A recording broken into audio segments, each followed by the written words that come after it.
I'll tell you what, there's no greater privileged member of society than a member of parliament. They seem to get away with murder. John Prescott, remember him? He punched a guy in the face who egged him. People may say that was well deserved, but being an MP, you should know better. And where's he now?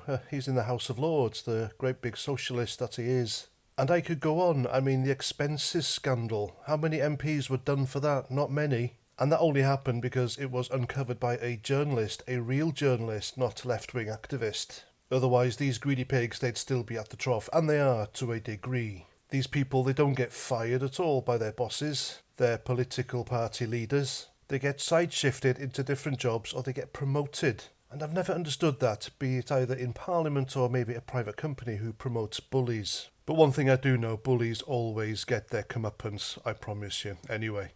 Remember this guy, Labour MP Mike Amesbury? He battered a voter into the ground in his constituency after a heated discussion. Looking at the CCTV and the people filming, there was absolutely no reason for Mike Amesbury to be throwing his hands at anyone. And what he did became the perfect metaphor to how the Labour Party are currently treating the British voters. And that's basically with contempt. Big, big contempt. So what happened to him? Well, nothing.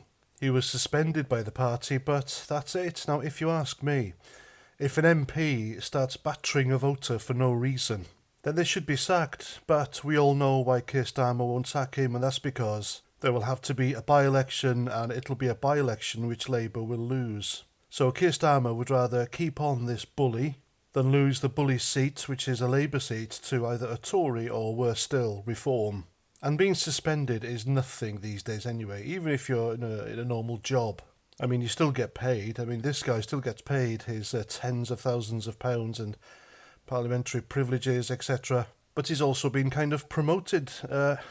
Mike Amesbury has been named among new members of the influential Housing Committees and Local Government Committee. So yeah, a nice, quiet, cushy job for him, for showing the ultimate contempt to a voter. Now, with positions of power comes great responsibility, to quote a Spider-Man film. And if you're in a position of public trust like this MP, and you commit this crime, then the penalty should be very severe.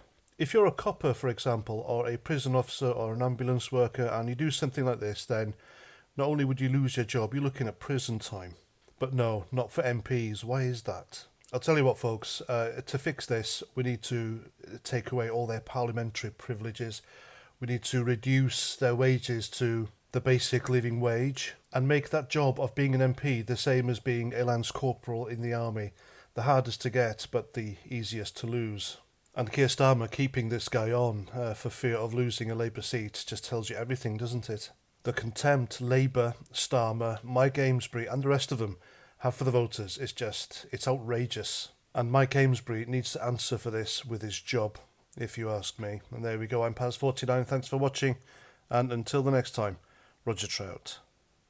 Hi, I'm Paz49 off that video you just watched, and I want to thank you all for all the likes, comments and shares, but now it's time to hit that subscribe button.